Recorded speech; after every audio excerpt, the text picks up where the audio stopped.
Naiz irratian, bigarren kafea.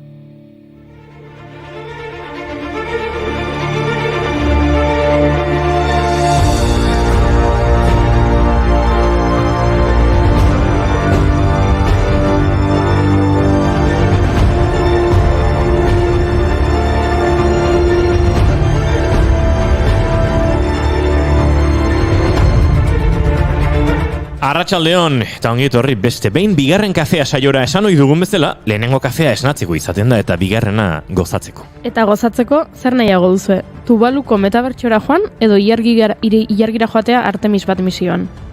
Artemis misioko espaziontziak Orion izena du, ni banoa lasai ilargira.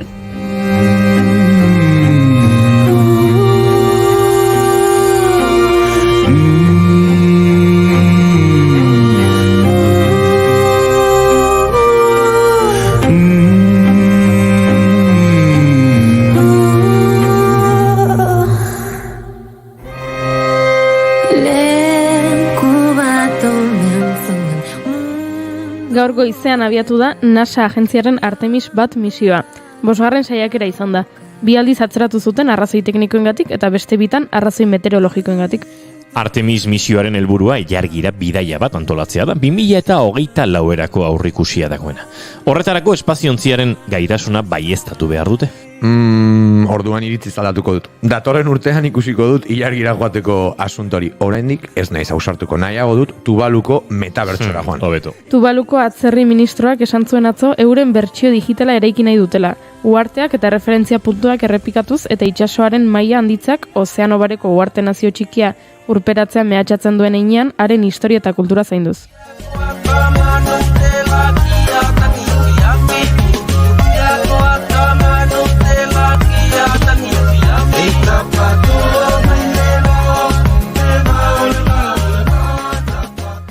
Tuvaluko kanpo harremanetarako ministro Simon Kofek COP27 goi bilera klimatikoan esan zuen garaia zela bere herrialdearen biziraupenerako irtenbide alternatiboak bilatzeko. Horrela, Tuvalu metabertsoan digitalizatutako lehen nazio bihurtuko da.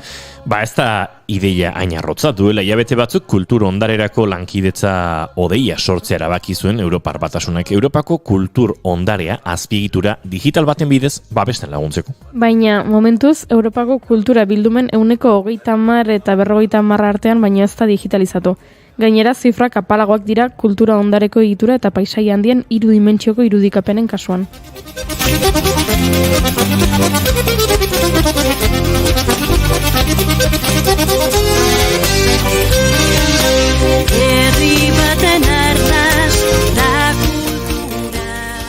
Unai Elordi gure kolaboratzaileari eskergu bagara metabersoan sasia ditu. Guk ere sortu genezake laborategi bat metabersoan, pianoa, liburuak, hozkailu arrosa eta guzti.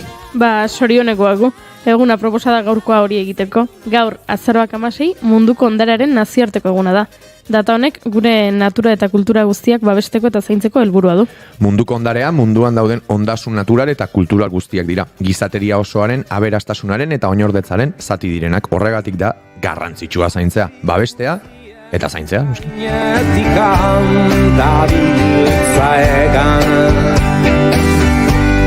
Inoketzidan esan Euskaldun izatia zein nekezadan Obenuela utatzia Munduko hiritar izatia UNESCO munduko ondarearen zerrenda egiten hasi zen 1962an aparteko balio unibertsala dutelako gizateriaren ondare komunekoak diren ondasunak babesteko. Eta zerrenda horretan Euskal Herriko txoko batzuk topa ditzakegu, adibidez, Bizkaia zubia. Zubi transbordadore monumental honek Nerbioi ibaia zeharkatzen du Ibai Zabalgo estuarioan, Bilboko mendebaldean. Alberto de Palacio y Elisage arkitekto bizkaitarrak diseinatu zuen zubia, 45 metroko altuera eta 160 metroko luzera dituena. Lan hori egiteko, 19. mendeko metalezko eraikuntzaren teknika tradizionala erabili zuen, bai eta bi urdura txandakatuko altzairu harineko kableen erabilera berritzailea ere. Munduko lehen zubia izan zen aldi berean itsasontziak ibaitik igarotzea eta bidaiariak eta ibilgailuak ertz batetik bestera garraiatzea ahalbidetzen zuena.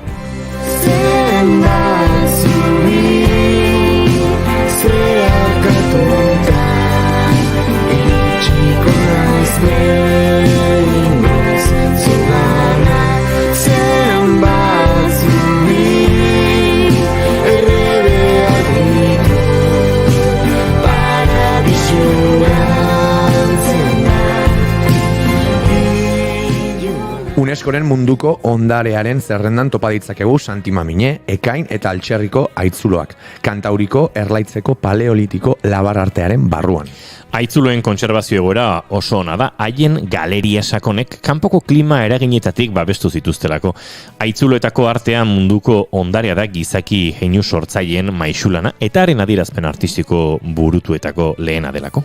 Era berean, antzinako kultura baten aparteko testigantza eta gizateriaren historiako garai garrantzitsu baten aparteko ilustrazio dira.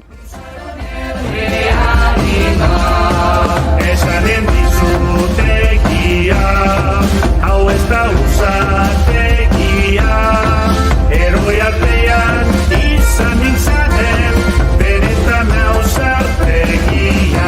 Egun da Eta irulegiko eskua zerrendan sartzeko modukoa da, sorioneko hitzak oraindik trending topic izaten jarraitzen du. Kamisetak eta poltsak dagoeneko salgai, hau bai ez genuela espero. Ez bat ere ez.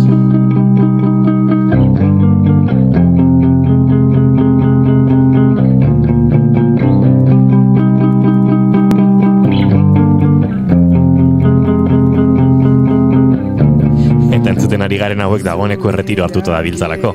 Bestela musuko txinatarraie bezalaxe kamisetak salgai. Eskuak elkarrekin sentitzeko.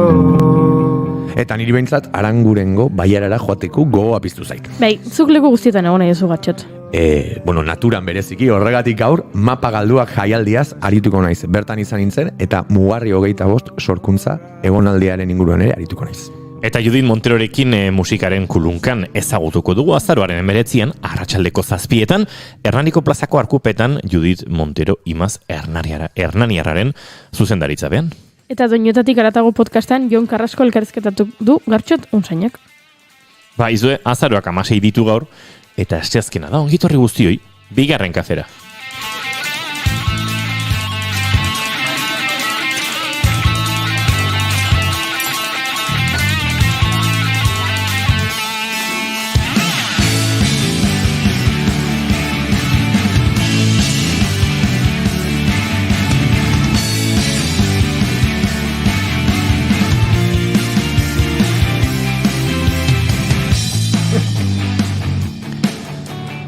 Zuekin gaur egipzio xamarra etorri den Gartxot unsain letona. Atxaldeon, ekipo. Zuekin gaur egipzio moduan dantza egin duen Goiuri ez eizarandia. Arratsaldeon. Eta zuekin, gaur egipziotik gutxi duen eta izketan ari zaizuen hau Inigo Asensio Elurbide. Gaur, bigarren kafeak, 471 garrana du, arratsaldeak oraintxe 4 eta 14 minutu izango ditu segituan, eta azaroak berriz 16, gu hemen 3, baina hurrengo 2 ordutan zehar 11 kontu zuekin elkar banatzeko prest. Ongi etorri, bigarren kafera.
Eta gaur egunero bezala maite duten tarteari heldu beharko diogu.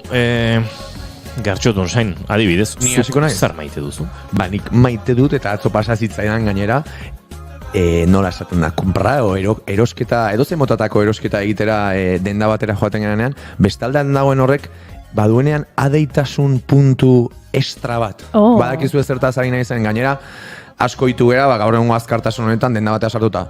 Haupa, eman hau eta ospain, ez da, batzutan egoten dira, kasu horiek. Ez dakit, norbaitek adeitasun puntu extra bat daukan eta haizu kafea, bi baso jarriko ditut bazparezu ez erretzeko edo izotzaz. Ez dakit, adeitasun puntu extra hori ez da beti ematen eta atzonik eguneroko 13. kafea hartu nuenean, jaso nuen eta maite dut eskatze ez den adeitasun hori.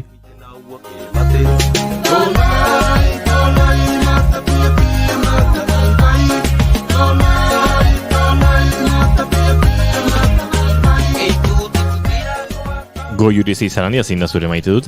Nik gaur maite dut eza daukat. Maite dut eza. Bai, eta maite dut ez erraldoia. Wow. Eta ez dut maite, horrela esango dut baino ozen, futbola. Sekulako nazka ematen dit futbolak. Enaute bate unkitzen futbolaren inguruan sortzen diren unkigarri horiek. Zero. Futbolak nazka ematen dit, futbolaren inguruan sortzen den jarrera neandertal horrek nazka ematen dit, munduko kopak nazka ematen dit, noski. Egunero ematen dit nazka futbolak eta oso presente daukat nazka hori ze inguruan futboltzale asko ditut, baina gaur bereziki beste arrazoi bat topatu dut futbolari nazka hartzeko. Eta izan da, ikusi dela Katarreko munduko kopan, lege bat aldatu egin dutela, futboltzaleek alkola edan dezaten. Ze Katarren, ohitura musulmanengatik ez dute alkolik kontsumitzen eta kalean alkola edatea debekatuta dago eta gainera, sekulako kondena eduki dezake, baina nola futbola ospatuko duten, futbol kopa txapelketa ospatuko duten, lege hori aldatzera baki dute eta eremu batzuk sortuko dituzte futboltzaleek lasai partiduen aurretik, 3 ordu aurretik edaten lasai asko hasta daitezen. Eta kriston grazia egin dit, ze klaro, hori bai ez, alkolaren kontsumoaren legea aldatu daiteke, gaina ez zer gertatzen, horrela aldatzen dugu gaur erabakita, eta perfecto, baino ez egit homosexualen aurkako legeak ezin dituzte aldatu, baino, klaro, alkola bai. Tordon, sekulako nazka ematen dit futbola. Futbolzalek baitere, pixka bat, sentitzen dut, boi con todo, esaten da bizela. Ezin dut gehiago futbolarekin, eta eske ezin dut, eta guain ez hasin hemen futbola defendatzen, ze iritzi hau oso hiltzatuta dago nere burmuinean, eta futbolak nazka ematen dit.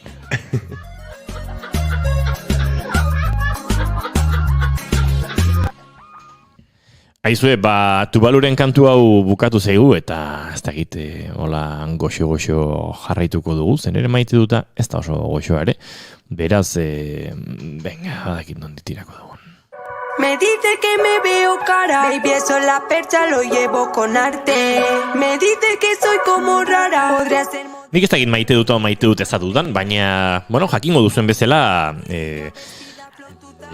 ez dakit, oi hartzun pixet izan du, atzo Juan Inazio Artxuagak gurean egindako, irulegiko eskuaren inguruko interpretazio horrek, edo behintzat egindako nabardurak. Uste dute entrevista osorik entzuten duenak behintzat ulertuko duela, Artxuagak ez duela espaian jarri, ez indusketaren, arkeologoen lana, ez da horren ondoren izan diren aurkikuntzaren inguruko analisiak ere, baina pauso bat aratago joan zen, eta bai uste du, eta horretan nik ere bat egiten dut, badagoela gehiagizko zuhurtzia bat, eta hortik abiatuta egin diren ondorio zesta bat. Eta hemen jan ere iritzi personalan sartzen ari naiz. Gehiagizko zuhurtzia horrek ere badu arduratik, eta kaso ardura lausotik, ze sortu du nahi duenak euskera erasotzeko erraminta bezala baliatzea. Zentsa hauek 2001 urtekoa, baina eske hori ez da euskera. Uste dut errexegi izan dugula hori ez dela euskera, eta akaso zuhurrena edo arduratsuena bazela ikerketa honekin denbora gehiago hartu, txosten filologiko bat egin, ikerketaren ondorietara iritsi, eta gehiagorik ez zegoen esatea, hau baskonikoa da, euskera da, edo eztabaida dezala nahi duenak hau zer den dagoeneko analisi guztia eginda dagoen honetan. Jendea, bai, uste dute erabate suminduta agertu dela. Bueno, batzuekin eta besteekin, ze hemen ere badago saltxa. Eta Juan Ignacio Artxogaren hitzoiek ere pixkat akaso kontestutik atera direla.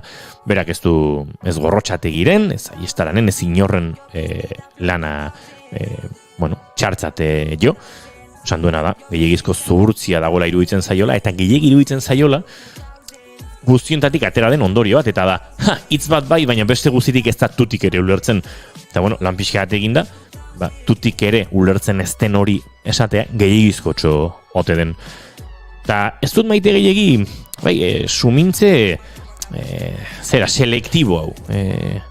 Ikusi ditut, dagoeneko kamisetak ere agertu direla, jende hasi dela, negozio egiten hemendik, eta badela ikerketa ikaragarri errespetatu eta bere horretan utzi behar dela iristen duenik, eta gainontzekoena surrealizatzat jo duen, baina aldi berean kamiseta hauen agerpena txalotu duenik, eta pixkate kontrasarren horretan ere arraro xamarre sentitu dute bizitza.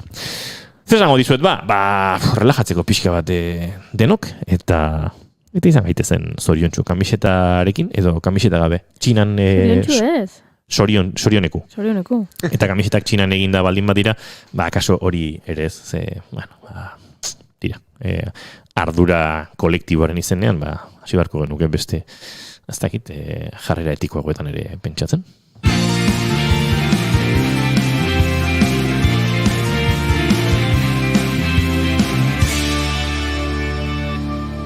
Bigarrenak ez direlako beti okerragoak, bigarren kafea. Eta ez dut esan, kamisetak Txinan eginda daudenik, esan dute, kontuan ekibako dugula egiten duguna ere, ze arduratik egiten dugun, arduraren izenean, ardura mugakoaren izenean jarrai dezagun.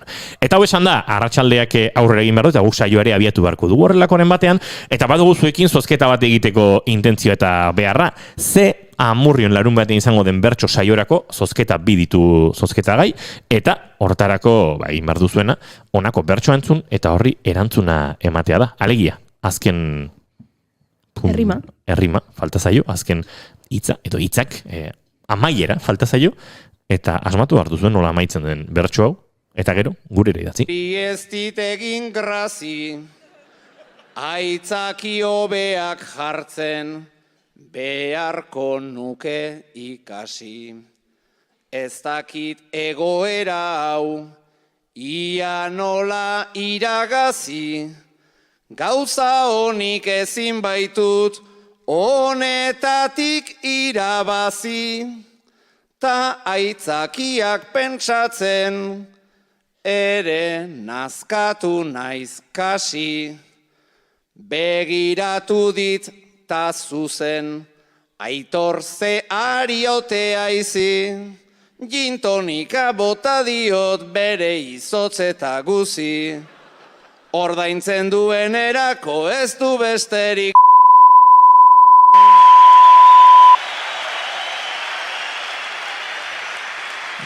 Ordaintzen duen erako ez du besterik... A ber, entzun. Esan imernoen. Entzun berriro. Begiratu dit ta zuzen, aitor ze ariote aizi, gintonika bota diot bere izotz eta guzi. Ordaintzen duen erako ez du besterik.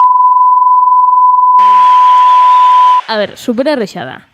Hori asmatu behar duzu. Errimak dira. Grazi, ikasi, iragazi, irabazi, kasi, eta guzi. Ez du besterik... Vale. 6 lau, 6 irubi, bederatzi lau, naiz irratiaren WhatsAppa, eta bigarren kafeko WhatsAppa eskurago baduzue, 6 zazpibi, 5 lau, 8 lau. Bide guztiek toki berera emango gaituzte. Amurriora. Zuek saritu eta amurriora. Hau esan da, gaurko saioa abiatzeko moduan ere, bagara. Arratsaldeon, guztioi.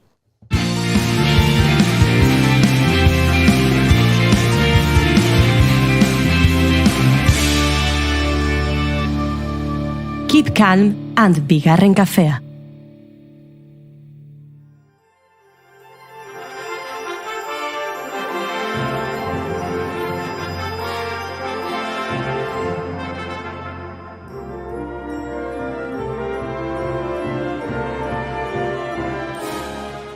badaki entzuleak, asteazkenak bigarren kafean oso musikalak izaten direla, Gartxotun sainen presentziak berak ere ekartzen dizkigu, gure gonbidatuak, hemen izaten ditugu, gure pianoan, edo eta pianotik aratago jotzen, baina, tira, gutxitan hitz egiten dugu banda musikari buruz, edo musika bandek egiten duten musikari buruz, eta itzakia baliatu dugu, hortengo Santa Cecilia ere mentxe buelta-bueltan dugula, eta musikaren kulunkan izeneko kontzertua eskainiko duela.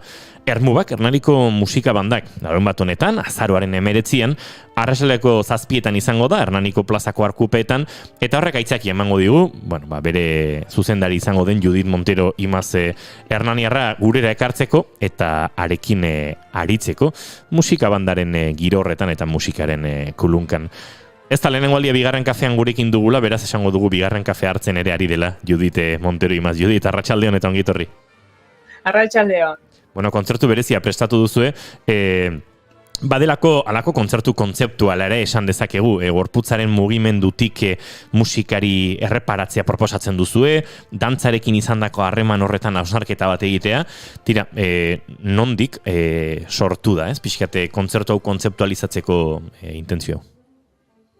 Bueno, bizitzatik, ni musikan hasi nintzen, dantzatik iritsi nintzen musikara, ikastolako andereñoak 2 urte nitula amari deitu intziolako, eta esan zion, apuntatu zazu zure alaba dantzara, beti dantza nahi data.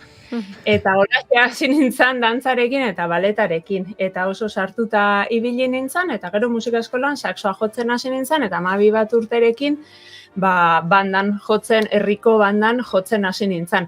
Eta, bueno, a priori orduan herriko banda eta baleta, zian bi gauza zeharo desberdinak eta bazirudinak, ez zutena elkar asko ukitzen, ezta? Gero, ja dantza utzi nuen eta musikaren bidea egin nuen eta bukatu dut lanean banda profesional batean.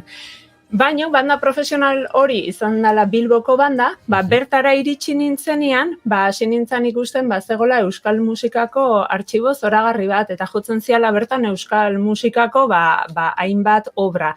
Eta hoietako obra bat hartu dut. Eta, bueno, beraz, galdera zenez, zergaitik musikaren kulunkan, nere ustez oso gai interesgarria da ikustea. Musika eta mugimenduaren arteko lotura hori, ezta? Euskeraz badaukagu hitz bat, norbait nola dabilen adierazteko, ez? Dela ibilkera, ez? Eta nahi asko gustatzen zait, beiratzea jendia nola ibiltzen dan kaletik, eta batetik dago abiadura, baina bestetik dago alako kulunka bat bakoitza daukana. Eta kulunka horretan gauza asko adierazten dira, ezta? Orduan, nahi nion begiratu musikari ere bai hortik, ez? Musika bakoitzak ze kulunka dakarren, ezta? Gazte gaur egun esaten diotena el flow, ez? Pixkat flow hori zein den, ezta? Horregaitik, dago euskal musika, dantza musika, bueno, hortik dator gaia. Eta bestetik ere, musikaren kulunka da, musika kulunka dela hitz bat hain amatasunetik datorrena, ez? Askotan, kulunka eta erderaz mezer esaten dena, musikak badaukala gu kulunkatzeko gaitasun hori, eta gure bizitzan, bai momentu honetan eta bai txarretan ere, elkar zehatzeko, ez? Goxeatzeko edo puntu hori. Orduan, bi gauza horiek daude musikaren kulunka. Aipatu duzu Bilboko udal musika banda eta horre entzun dugu dagoeneko lokatza pieza hori, zuzeneko batetik harrapatu dugun hori. Lokatza izango da errepertorioan, gainera hemen bada ez, Bergarako bandako zuzendari izan zenaren Alfredo González Txirlakeren komposizio bat, lokatza ziklismo taldearen sortutakoa gainera, eta hor jokatzen du ez, lastreketa baten abiadura ezberdinekin, ez, hasiera geldoxeago hori, eta nola doan ez, dena nolabait aldatzen lastreketan zehar, eta hori musikalki transmititzen, baina errepertorioan lokatzaz gain esaterako izango duzue, zuk leno baleta ipatu duzu, eta pixkate baletarekin ere oso lotutako beste pieza bat, 4 urtearoak, eta hor ere, badira ez, kulunka horri ez dakit azpimarra egiten dioten komposizioaren zantzuak edo ez? Hori da, balet hau entzun nuenean, esan nuen, benetan oso ondo idatzia dago, eta hau noizbait Hernanin jo behar da. Egia da, joko ditugun pieza guztiak Bilboko bandan jo izan ditudana diela. Eta niretzako zeukan ere, alako borobiltze bat, ez? Esan nahi bat kontzertu honek, ez? Eta da pixkat, Hernanetik jo nintzen Bilbora, Bilbon egon naiz urtetan, orain Donostian ari naiz lanean, eta bueno, joatea beti da itzultzea, esatezula oteizak, eta halako buelta bat badago, ez? Jo naiz, ezagutu ditut gauzak, eta beti nire herria hor bihozian eukidet, eta ona ekartzen ditut. Orduan, 4 urtearoak da, benetan, maixulan bat da, Olaeta baleterako idatzi zen, hauek Olaeta baletak intzun euskal dantza eta baletaren arteko olako hibrido moduko bat, eta mundu guztian zehar ibilitzean hau egiten. Orduan hori ikertzen eta hola, Jose Franco Ribate izan zala Bilboko zuzendaria, berak idatzi zuen, eta Bilbon estreinatu zen. Eta egiten duena da, urtearen aurkezten du nolabait ere esateko euskal herri bat, euskal herri idealizatu bat, eta hartzen ditu euskal gaiak, eta baleteko teknikoki hainbat eta hainbat gauzekin moldatzen ditu balet bat egiteko horrekin. Aizu, aipatu duzu Bilboko bandarekin lanean topatu zenitula, ez? Gure ondare diren euskal hainbat konposizio. Horrek ere badu arrazonamendu bat, ez da Judit, hor badago apostu bat Eusko Jaurlaritzak eta Eusko Ikaskuntzak egin zutena. Bandek hemengo musika jotzeko aukerari izan zezaten eta gure ondare propio izan genezan. Eta azkenean uste dut horrek ere erakusten duela, ez gauzak ez direla kasualitatea. Kultura lor guztietan bezala apostu batek behar duela halako ekosistema musikal bat edo sortzeko, ez? Hori da, denbora guztien dago ekosistema honen aldarrikapen bat, nire kontzertuan zalantzarik gabe, ez? 19. mende bukaeran sortzen dira hainbat herritako bandak, hemen Euskal Herrian dauzkago hainbat banda garai horretan sortu direnak, edo 20. mende hasiera horretan, eta askotan jotzen zian, hartzen zituzten gauza klasikoak eta moldatzen zituzten herrirako. Baina ikusten zen, zegoela behar bat, hemengo ondarea, hemengo musika jotzeko. Eta ordun garai hartan Eusko Jaurlaritzak eta Eusko Ikaskuntzak egiten dituzte lehiaketa batzuk, sortzen dira editorial batzuk, eta honen bueltan sortzen da material artistiko bat, orain daukaguna, eta benetan goi mailako material artistikoa dana, eta gaur egun bandak ere urte askotan egon direla oso kanpora begira, oso estatu batuetara begira, edo oso, nik usten dut, nik baita aldarrikatzen dut, ez hemen badagoela oso maila altua daukan musika, eta musika hori tratatu behar dela, jarraitu behar degula hor ikertzen, zergatikan gaur egun herrietako bandetan, gero eta musika jole hobeak daude, eta orduan merezi duela berriro obra horietan ikertzen jarraitzea, alde batetik transmisioaren aldetik, gaztetxok ere ezagutu dezaten, eta gu geuk ere musika hori ezagutzeko, eta beste aldetik, benetan badaukalako maila hori musika horrek, ez da?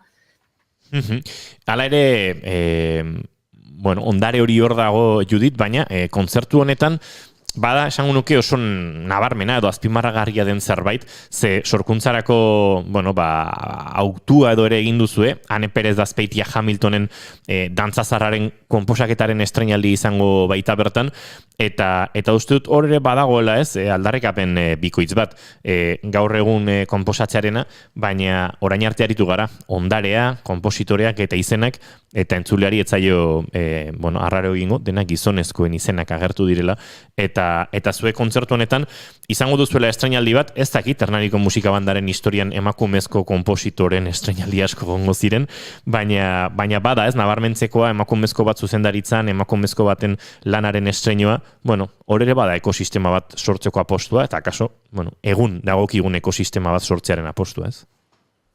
Dudik gabe, batek esan zian, egin behar du zerbait oso puskatzen duen zerbait, eta pentsatu nun, ez da.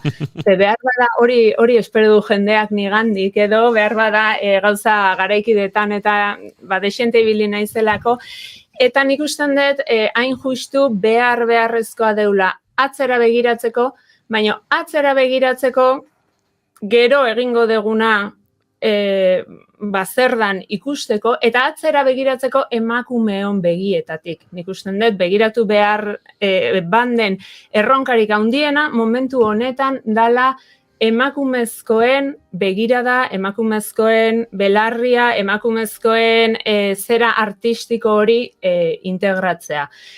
Beraz, ez da kasualitatea, alde batetik, Ane Pérez de Azpeitia Hamilton Hernaniko bandako fagot jotzailea da, eta konposizioa ikasten nahi da, hor ere aldarrikatzen dut, banda dela kultur tresna garrantzitsu bat gure herritan daukaguna, eta kultur tresna horrekin hainbat gauza egin ditzakegula.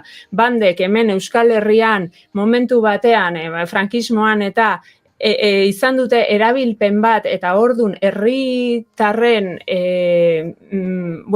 zati batean egonda ikuspegi bat edo behintzat gure herrian Hernanin bazegoen banda pixka bat, arrotza pixka bat, espainolista pixka bat horri gaur egun nik usten dut. Paso doblearen estigma hori ez, Judit? Paso doblearen zabat bai, baina paso doblea ere gero ni badaukat diska bat superzoragarria Euskaldun bateko paritua trikitixak paso doblea jotzen, eta ez, orduan, horri guztia begiratzea eta zehatzea eta integratzea nolabait ere nik usten dut hori garrantzitsua dela. Orduan, nik uste dut hori superatua dagoela, baina kultur tresna bezala, bai lokatza martxa, bai 4 urtearoak eta baita dantzarra, izan dira, idatzi dituzte 3 pertsonak bandan jotzen dutenak edo zuzentzen dutenak edo banda erabili dutenak kultur tresna bezala, ez? Orduan, gaur egun baditugu Hernanin ere oso musikari onak eta badala leku bat banda beraien proiektuak garatu ahal izateko, ez da? Dantzarrak badu alde batetik dantza eta bestetik zarra, ez, bi hitzekin egindakoa da, baina era berean hainbat berrikuntza proposatzen ditu. Badauzka. Bai, esan. Zuk esan dezun bezala, ekosistema hori lantzea hori dela garrantzitsuna, ez? Gauza berriak sortzeko ekosistema bat sortu behar dezu lehenago, ez da? Ez dituzu eukiko etxaurrean txorien kantuak, ez badituzu zuhaitzak etxaurrean, ez?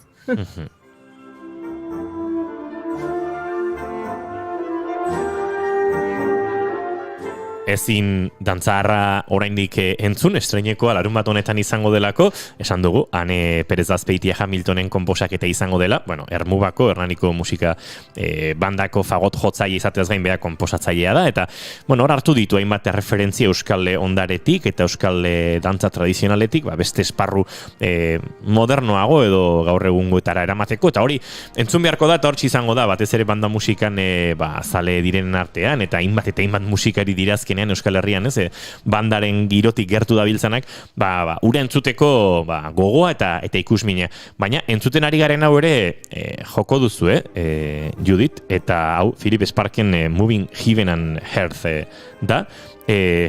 Beste giro batzuetara ere joko duzu, baina beti ere kulunka kontzeptu hori hortxe presente dagoela. Hori da, nik gizon honen obra bera etorri zan Philip Spark da oso entzutetsua, oso konposagile bikaina eta zuzendaria, eta etorri zan Bilbora eta jo genuen pieza hau, eta hau jo genuenean, holaxe sentitu nuen, esan nuen, nik hau egunen baten zuzenduin behar dut. Holaxe izan, eta orduan, orain gauzatzen ari naizen, amets bat da, ez? Nik uste oso garrantzitsua dela bizitzan ametsak izatea, eta hoixe, euskeraz esaten da, ez? Non gogoa antzangoa, eta musikan ere antzeko zerbait gertatzen da. Orduan, nik amestu nuen musika honekin, eta gero ikertzen hasita, kuriosoa da, zatik gizon honek, Gabriel Foreren Requiemean entzun zuen, eta zati bat izugarri gustatu zitzaion. Eta pieza honek dauka zati hori integratuta. Baina, orduan, egin nuen lehenengo gauza izan zen pieza hori entzutea. Eta pieza hori da requiem bat, iluna, eta dramatikoa, eta tristea. Baina aldiz, gizon honek bikainki, koloreztatu du, eta ez da ez iluna, ez dramatikoa, baizik eta da esperantzaz betetako pasarte bat. Eta ni pentsatu nuen, hau bai dela erresilientzia musikal bat, ez? Inporta zaigu. Eta pentsatu nuen, Santa Cecilia omenez, oso egokila da, zati Santa Cecilia musikaria izan omentzan da burua moztu zioten. Historia begiratu behar dugu, baina era berean ez, beti asarretik edo hau edo emakumearen kasuarekin ere askotan gertatu zaidan gauza bada, askotan hola egonaiz kopetilun, aserre, eta bai asko pentsatu eta azken aldin alako erresilientzia feminista batean, ez? Badakizute Hernanin gaikako bilketa egiten degula eta konpostarekin eta oso jarria gaudela gai honekin, eta askotan pentsatu dut, gai hauekin inbardana da, hau denak hartu, konpostatu, lorategi bat jarri, eta konpost horrekin lorategi hori ongarri bezala erabili eta gauzak egin, hemendikan aurrera. Erresilientzia feminista oso kontzeptu polita iruditu zait. Eta kaso beharrezkoa, Judit, zu bezala azken aldian esango dut, naiz eta musikari profesional den edozein emakumek kasi bizitza guztien, eramango du feminismoaren eta emakume izatearen aldarri hori berarekin, baina azkenek urte hauetan lan asko egitea tokatzen ari zaizu, egokitzen ari zaizu, oker ezpanaiz Donostiako musika eskolako berdintasun sailean edo berdintasun departamentu horretan ere bazaude, alako ikerketak egiten ibilizara azken urte hauetan, emakumezko kompositoreak, musikariak, pixat gurera ekartzeko, hor badago lan ikaragarria egiteko, eta lan horietan murgildu zara, eta murgiltzen ari zara, ia praktikoki ere esaten nuen bezala, ez da inoikoa, banda zuzendari emakumezko bat ikustea, zoritxarrez, ez da inoikoa emakumezko batek sortutako komposizio bat estreinatzea, beraz, badagor jardun oso kontziente bat, ez? Zalantzari gabe, nik 18 urte dira, ez? Bilbon lanean hasi nintzala, oso emakume gutxi gaude, bai jotzaile bezala, eta are gutxio zuzendari bezala. Orduan, nik urte asko daramazkit, entzuten txaranga munduan ere ibili naiz, eta hainbat, saxoarekin zerikusia daukaten hainbat lekutan. Orduan, askotan entzun dut, gauzak aldatuko dira, denborarekin gauzak aldatuko dira, eta nik uste dut ez. Gauzak aldatuko dira denboran zehar egindako lanarekin, baina denborak bakarrik ez ditu gauzak aldatzen, patriarkatua edo matxismoa ere berriztatzen doa, eta niretzat orain musikan gertatzen direan hainbat gauza, reggaetoiarekin, eta bar, oso esanguratsuak dira, hain justu emakumeak hor lan bat egiten nahi direnean, ematen du bestalde batetik oso kontrako olatuak datozela, ezta? Orduan, zalantzari gabe, nire ustez aritzea da minei aurre egiteko modu bat, lehen esaten nuen, resilientzia feminista hori, hitz hori edo kontzeptu hori, bada hainbat minen ondoren iritsitako zera batera, egia da, askotan umorea bai gauza handia dela, horretarako lagun onak izatea eta gauza hauei buruz hitz egiteko leku bat izatea ere gauza handia dela, bizitza hontan, eta nik uste dut emakume musikariak baditugula bilan, alde batetik musikari bezala egitekoak, baina beste alde batetik ahalduntzea ezinbestekoa dela. Zergatik zuk ez bazu zure burua ahalduntzen, zuk ez badiozu ematen zure buruari espazio bat garatu ahal izateko, ez duzu egingo. Alegia, nik aurreneko aldia da batut hartzen dudala. Eta asko estimatzen dut eta asko miresten dut eta badakit zuzendaria izatea badela kasik mundu honetan egoteko modu bat eta badela profesio bat bere hortan eta hola, ezta? Baina niretzako oso importanta da orain Hernaniko gaztetxoekin bukatuko da kontzertua, musika eskolati datozen gaztetxo tartean alaba dago eta nire alabaren adineko hainbat aur eta niretzako oso garrantzitsua da, neskato hoiek, zuzendari emakumeak ikus ditzaten. Baina ez ni bakarrik, ez bat bakarrik, ez eredu bat bakarrik, baizik eta ekosistema horretan egon dadila eredu aberastasun bat. Nire ustez hori oso importanta da. Dudari gabe, eta orain aipatu dituzula musikari gazteak eta ikasleak, enuke ura handiegitan sartu nahi, Judit, baina, aipatu dudan bezala, bazabiltza oraintxe aipatu dudan Donostiako Musika Eskolako berdintasun batzordean, hau ere ez da batzorde bat zuen garaian existitu izan dena, behar batzuei erantzuten die, eta ez dakit, ura honditan sargaitezkezun nahi duzun tokiraino, baina uste dut emakumezko izan eta musika ikasi behar izan duzuen eta akademizismo horretan aritu zareten emakume guztiek kontatzeko badituzuela ikasketa prozesu horietan jasan behar izan etzen dituzten eta jasan behar izango etzen dituzketen eta jasan dituzuen egoera ezerosoak eta egoera ezeroso diodanean, oso egoera larrietatik egunerokoan pixkat minimizatzen ditugun egoeretara, ez? Badago pedagogia behar ikaragarri bat musika irakaskuntzan, gerora, aipatzen dugun ekosistema hori ere sanoa eta naturala izan dadinez. Dudik gabe, nik izugarrizko poza hartu nun, Donostiko Musika Eskolara jun eta berdintasun batzorde bat bazegoela ikusi nuenean, eta batzorde horretatik datuak, generoarekin zerikusia zeukaten datuak biltzen zienean, zatikan datu bilketa honetatik egin daiteke irakurketa bat, egin daiteke plangintza bat, egin daitezke ekintza batzuk, ikus daiteke gero honek zer ekarriko duen, ezta? Eta leno esan dezun bezala, Saxo Jole elkarte honetan sartu naiz eta orain kongresu bat egin dugu eta hor moderatzaile izan nintzen mai batean, orduan hor asko formatzen nahi naiz eta asko ikasten nahi naiz, eta nik usten dut hori oso beharrezkoa dela, ez formatzea, zergatikan dauzkagun sensazioen artean eta egitazko datuen artean izugarrizko arrakala dago. Formakuntza hori egitean eta mai inguru hau plantatu genunean etorri zen Mujeres en la Musika deitzen dan elkarte batetako ordezkari bat, orain ikusi, badaukate bere webgunea eta hauek egin zuten estatuko orkestra profesionalen artean egin zuten datu bilketa bat nun ikusten zenbat emakume bakarlari zeuden, zenbat emakume zuzendari zeuden, zenbat konposagile jotzen ziren eta datuak dira lotsagarriak. Benetan dira lotsagarriak datuak. Eta ez dauka zerikusirik, datu horiek ez daukate zerikusirik kalitatearekin eta bar. Entzuten dugu, eskeia gehiago egotean eta kalitate egotean gezurra da. Konturatzen zea askotan nola funtzionatzen duten musikari profesionalen artean. Proiektu berriak ateratzen dira askotan elkarrizketa batetik. Gauza guztietan. Eta elkarrizketa bat baldin bada kontzertua eta gero eta ama bat badoa etxera umetxoak dauzkalako eta aita bat gelditzen bada tabernan edo bestela, baina zaintzarekin, bizitzarekin zerikusi handia dauka, ekosistema horrekin zerikusi handia dauka gerora gertatuko den zera artistiko hori. Nik esaten duten bezala, inor ez da juten ontxo bila basamortura. Ontxoak ateatzeko, egon behar dira, ez da, basamortuan ez diateatzeko.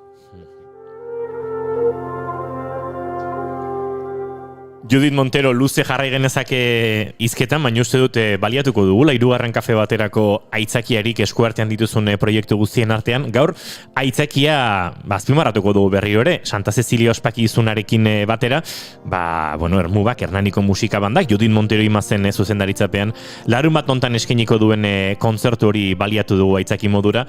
Gerora horrek eman digu gauza askotaz hitz egiteko eta pozgarria da. Eta pozgarria da esan da bezala, larun baten ikusiko dugula zuzendari lanetan Judit, ikusiko dugula, Anne Press Azpeitia Hamiltonen konposizio horren estreinoa, eta ikusiko dugula ekosistema txiki hori loratzen ikusten jarraitzeko behintzat hasiak badaudela eta indarra badagoela, beraz, bejo handa izuela, eta esan dagoa Judit baliatuko dugu beste itzakiren bat, beste tartatxo bat harrapatzeko hemen 2. kafean. Mila esker, placer bat izan da, eta, dena konbidatuta zaudete. Eta gerora bai izango degula Anne Perez Azpeitia Hamiltonen grabaketa, eta gero, aritzeko horren, bueltan aritzeko aukera ere bai. Horrek ere itzaki emango digu beraz, eta helduko digu ba. Judit Montero, mila esker, eta kakapila, larun batean. Eskerrik asko. Izan ondo.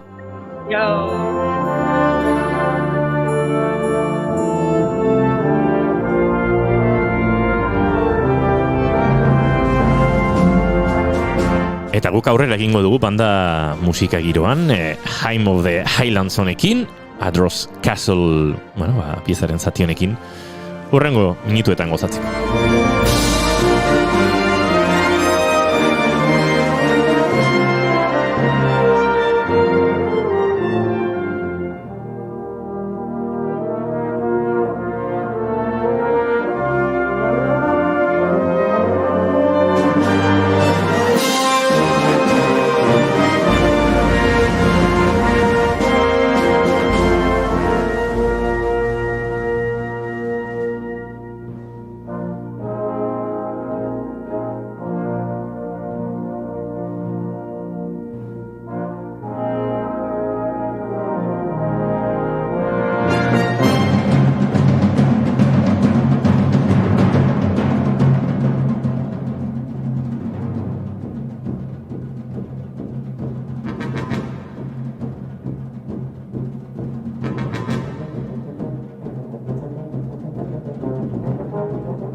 Bagoaz, aurrera bigarren kafean.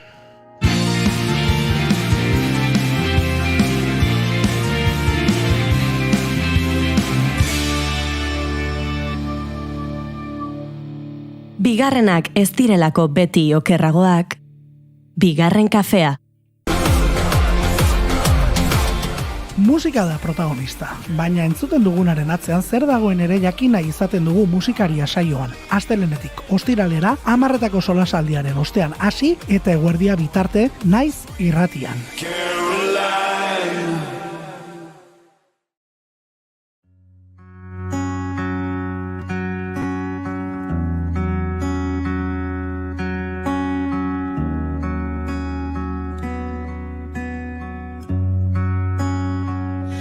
Te acerques tanto que me estás matando, ya ni me responden estas manos.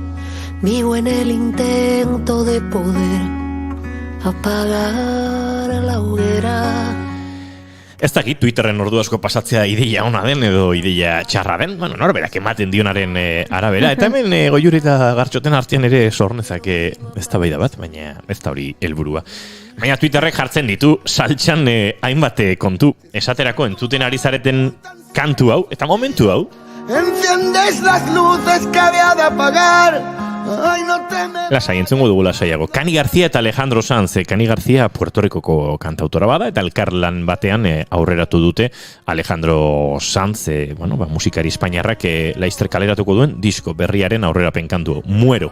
Eta saretan sortu dira dagoeneko liskartxuak, ze askok diote, hemen badagoela plagioa. Hain zuzen ere, La Oreja de Van Gogh talde donostiarrak 11M atentatuaren inguruan egindako Jueves kantuari kopiatzen diola Sanzek.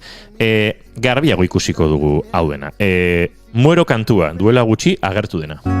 Si escucho tu voz con tan solo un suspiro, enciendes las luces que había de apagar. Ay, no te me vayas cuando acabe el vino. Si quieres quedar... Eta hemen, La Oreja de Van Goghen Jueves. De pronto me miras, te miro y suspiras. Yo cierro los ojos, tú apartas la vista. Apenas respiro, me hago pequeñita y me pongo a temblar. Y así pasa. Eta, nik uste bilauen artean antzekotasuna badagoela, ez? Bai. Batez ere melodiaren abia puntua. Bai, egia esan sonoridade ezberdinak ez, batek badu tristetasuna handiagoa, besteak igual emotibidade handiagoa, baino bai, melodia. Tonoa ere ez da berdina, akaso tonoa berdindu izan banu pitch programa batekin, area antzekoagoa irudituko litzaizueke, baina. Si escucho tu voz con tan solo un suspiro. De pronto me miras, te miro y suspiras. Hemen melodiak iaia berdina dira.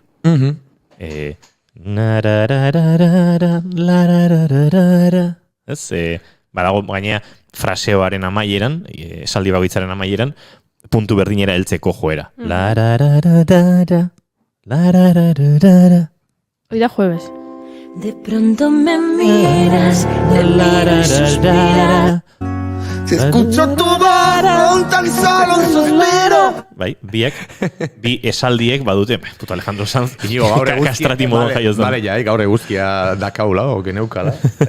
Ja ez. Bole, hemen gure adituak. Bilauen artean antzekotasuna agerikoa da. Nik uste dut hemen plagioa dagoela esateko, legalki ere plagioak markatzen dituen iraupen, akorde berdintasun eta gauzak ez direla betetzen. Badala, bi akorde menor hoien kateatzean sortzen den antzekotasun bat 1000 aldiz gertatuko zena akaso. Bai, niri urtzen eta gainea, beti horlako plagioen aferaren bat ateratzen danean, normalean oso sonatuak izaten dialako, beti niri bururatzen zaian lehenengo ideia izaten da. Benetan norbaitek abesti bat naita estribillo hartu eta Alejandro Santek esan du, hau, estribillo hau hartu eta nik ez bertxio bat balin bada, esanet, eskutuan bezala benetan norbait hain hori egiteko kapaza da, zeren truke, bestia hau ze izango da, bestea bombazo bat izan zen, eta hau ez dakit, ez daite, egiten badalin bada modu aktibo batean eta jakinda, iruditzen zait oso ez dakit, arraroa bezala. Orduan nik normalen kasualidadeari egotzi ohi diot. Nik uste plagionasuna, ez dakit. Kasu askotan bai, kasualitate kontua da, eta nik uste hau horrelaxe dela. Eta askotan, ez dakit, akorde berdintxuekin konposatzen gabiltza milaka pertsona munduan, popuk giroan, eta akorde berdintxuekin progresioek melodiak ere behartzen dituzte antzekotasun horitara. Eta samplerrekin ere pasa izan da asko ez, nun dagoen muga, eta zergatik bere garaian ere Gotieren abestia munduko lehenengo abestia izan zenak, bazuen sampler edo zati bat, ez dakize Brasileko abestiren gitarrarena, baina zati bat bakarrik, eta hor ere kasu batzutan nahita egin izatearen ere esango nuke posible dela, baina kontua da, argatu Juri. Nei kasualitatea iruditzen zaidela baita askotan, eta are gehiago horrelako talde famatuetan. Hau da, balin bada, ez dakit, Alejandro Sanzek, ez dakit, ez? Abeslari katalan gazte hasi berri bat plagiatu duela, sinesgarriago iruditzen zait. La oreja de Van Gogh plagiatu berren. Kontua da, eta arratsaleko bostak bueltan ditugu eta ez dut asko luzatu nahi honekin. Badagoela hemen beste kontu bat, eta da Alejandro Sanzek autoplagio ere egiten duela. A veces me elevo, doy 1000 volteretas, a veces me encierro tras puertas abiertas. Hemen harmonia ez da berbera, pixkat aldatzen dira akordeak, baina melodia kokatzeko abia puntua bai da berdina. Si escucho tu voz con tan solo un suspiro, a veces me elevo, doy 1000 volteretas. Ez da puntu berera heltzen, ez da berriro gora joaten, intentzioa ere ez da bera, batek egiten du zubilana abestian, estribillora doan zubi hori, aldiz, cuando nadie me ve abestian egiten duena, bada estribillo batetik erori eta estrofa berriro, ez, mesetara, dinamika bajuenera itzultzeko. Baina, besterik gabe, paradogiko iruditu zein nola egotzi duten Alejandro Sanzi, La oreja de Van Goghen jueves kopiatzea, La oreja de Van Goghi bere garaian saretan bilatzen baduzu egotzi diotenean Alejandro Sanzen cuando nadie me beren esaldi hori kopiatu izana, eta, uste dut gaur saioa hasieran esan dudan bezalaxe, besterik gabe ez, osea, relax pixkat, ez da inbesterako. Hori da pixkat nere aldarriare, leno off-record aipatzen genuen Twitterrekoa afrearin guen. Relax, Alejandro, ondo ziok. Dena ondo. Ez dut uste, gehiagirako denik behintzat, eta uste dut hor, lasaitasunetik eta goxotasunetik eldakiokela honi, bi esaldi direlako horrezen melodien, antzekotasun puntu bat hartzen dutenak, eta harmonikoki ere parekotasuna dutenak, kasu batzutan, bestean ezain beste, baina besterik gabe.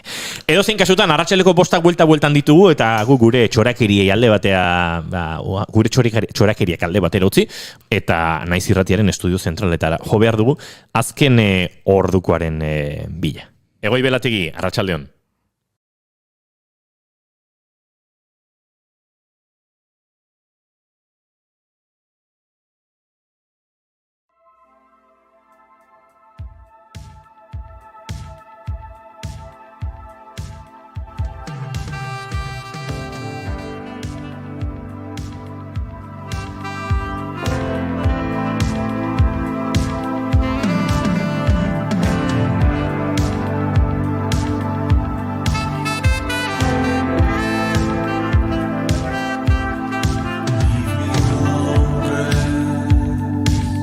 Badira este pare bat, hemen izan ginela Goiuri eta biok asteazken batean bakarrik Idoia Surmendiren bisita jaso, haren hitzetan bertsio akustiko, pianistiko eder horretan bildu, baina Gartxotek, aitzakin modura du jarri zuen, baztuela alako topaketa bat, bestelako artistekin, larrunen, egi esan zalantzan jarri genuen, benetan adiote zen edo ez, gero sareetan zerbait ikusi genuen, eta horreia egiazko itxura hartu zuen, baina gaur etorri da, gertakizun kosmikoaren bilekuko bidelagun, erakustera egiazkoa zela, topaketa hori, Gartxotu nuzain.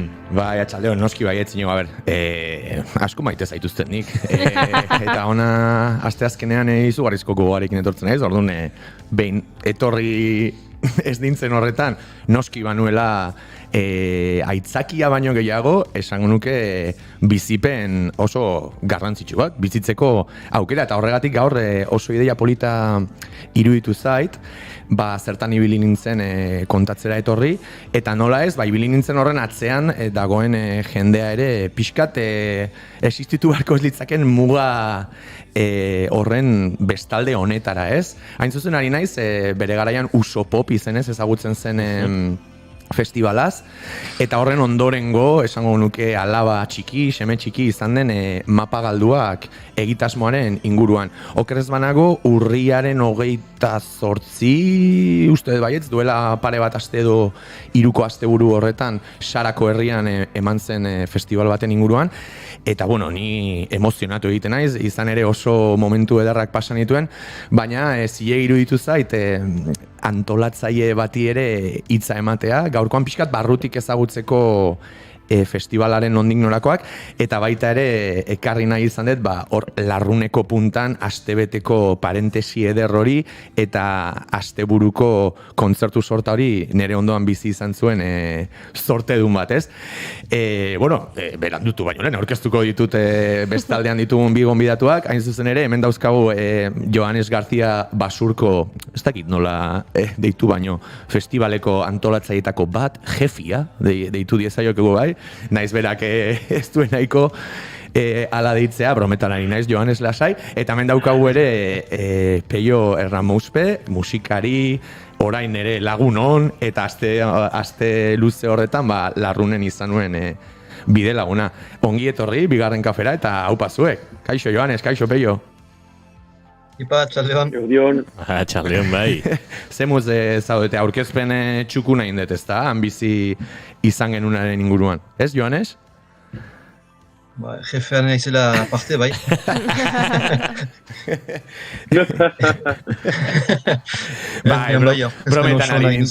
Brometan agintzen. Jefea pixkatan gu satelite sorta guzti horri ordena jartzen zion pertsonetako bat, esango dugu jefearen ordez. Pixkat kontatu jozu entzuleari, Joanes, bai askok ez dakitelako, kontatu jozu pixkat Uso Popen ideia edo kronologia nola jaio zen, eta haren hautsetatik edo kondarretatik mapa galduak egitasmoa nola sortu dezuen. Entzuleari pixkat kontatu jozu. Bai, azken finan sinpleki gira xalatar talde bat, lagun talde bat, musika zale talde bat, eta pixkanaka nola egan, biziki xumeki, baina ambizioarekin sortu ginen festival txiki bat, eta denborarekin garatu zena. Eta duela 3 urte, pentsatu ginean pausa bat hartu nahi genula. 10 urtez egin genulako berformula, Sarako usotegitan, mendian, kontzertuak antolatu. Eta nahi ginen denbora hartu gogoetatzeko, eta beste zerbait berri eskaintzeko. Eta pandemia hori zen genera justu denbora hortan, beraz, aitzaki hona okan dugu gogoetatzeko, eta berriz etorri gira, beraz, mapa galduak ekimenarekin. Beti musikaren inguruan, beti xaran, baina konzeptu desberdin batzuekin. Eta transformazio hori eman denean ere, urte hauetan pixkat ze harrera izan du festivalak, espero zenuten harrera bat izan du, ohikoa gainditu dituzuen espektatibak eta horrek eman dizue, ez dakit birra asmatzeko aipatu dezun bezala indar hori, ikuslaren aldetik, kontsumitzailearen aldetik kasu honetan, ze harrera izan duela esango zenuke? Egu beti harritzen gira azkenean. Lehenetikan urtero landieran maiten gira badugu oso ekonomikoki eta modelo oso berezia, gehien bat guk dugula finantzatzen, eta azken finean urtero da pario berri bat, eta beti urtero harritzen gira jendeak segitzea, ari gira zergaitik etortzen diren, ezakigu, baina guk antolatzen dugu, benetan guk ikusi nahi genuken festival bat, eta martxan deno hobe, galdoitu nire, entzutekoak. Lasai. Eta sinpleki hola ibiltzen gira azkenean, eta egia gure garaipen tipia da badugula publikoaren erdia baino gehiago hegoaldekoa. Beraz, hori gurentzat aski importantea da, eta frogatzen du aipatzen zinuen muga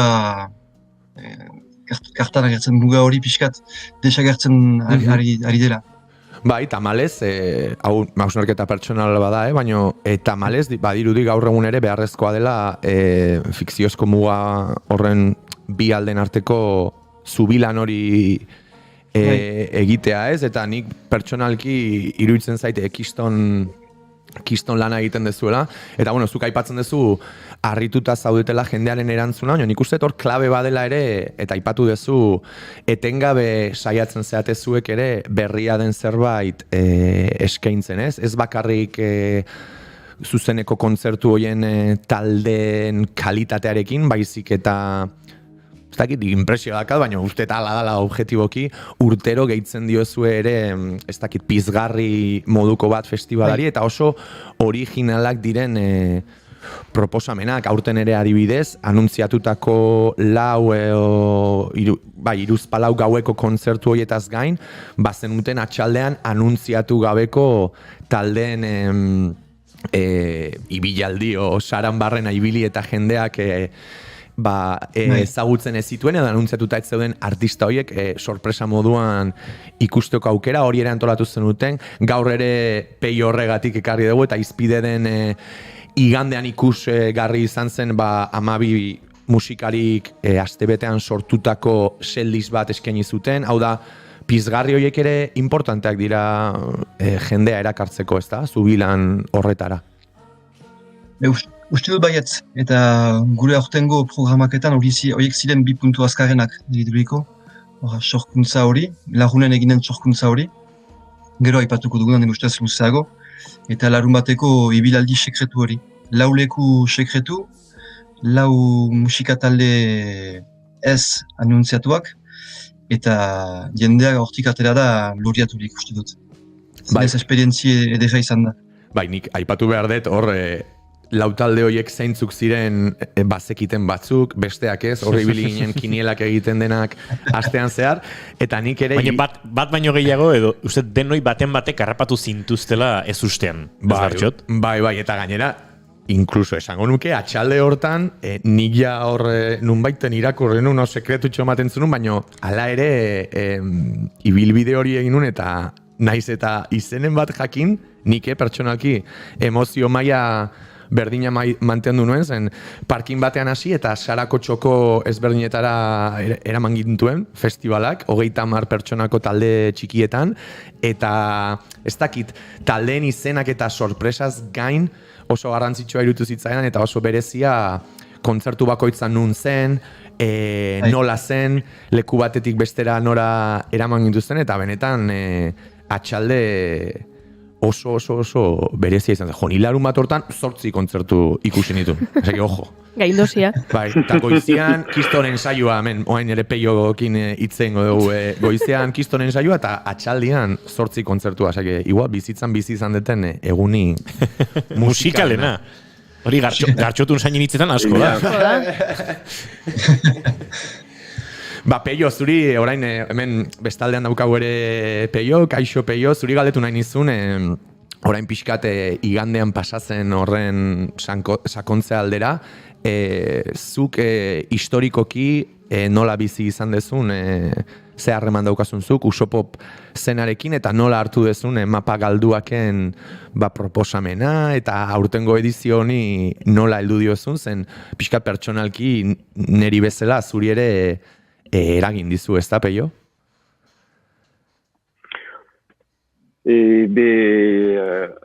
Jan behar dut, beha, azteko ni saran handitu naizela, bizi niz saran, zigurun, ditut tuzparau, nazionalitatea, Lapordin, eta bai Usopop festivala urtero egiten ginuen, eta bukatu zeladik baitenak bezala pena ginuen, eta Johannesek ditu zidan, komposatzeko abentura hori, ni gomita bezala, eta bertze gomitak uste dut Usopopen labelan barne zidela, batzuk bai, beste batzuk ez, eta ni ditu zidaten, eta ni ikararriko plazteja egintautan, gainera lagun gure mendia izanki, etxe ondoan duguna, betiko mendia, ateratzen gerarik eta ibilaldietxo baten egitera, aragoaz usu, eta hain goian egoitea musikari tropa batekin, eta batez ere deia ezagutzen dintuen lagun batzuekin, izan zen, deia urrundik, zer gertatuko da, nola pasatuko da, zer ateratuko da hortik, eta hori zen deia diala 2 urte terri, joan, ez ustut horako... Hori da, pandemia intzin. 2020eko maiatzan egin behar zen. Eta, duela orain 3 urte, deia prestakuntzan ari zinetan, uste. Eta, egon gira beha, izan da lehen aldia beraz, gibilatua izan da, 2. aldi bat ere, eta azken finean, behirik ez ginuen, beraz, pixka bat, ez ginuen ahantzi, ez horlako proposamen bat ez da ahantzen, eta gero berpiztu zelarik, denak igo gira, baina gure baitan, ginuen hori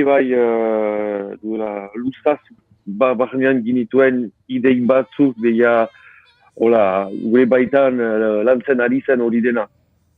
Eta, pixkata antzi dut zer zen zure galdera, hasierako galdera, behinan.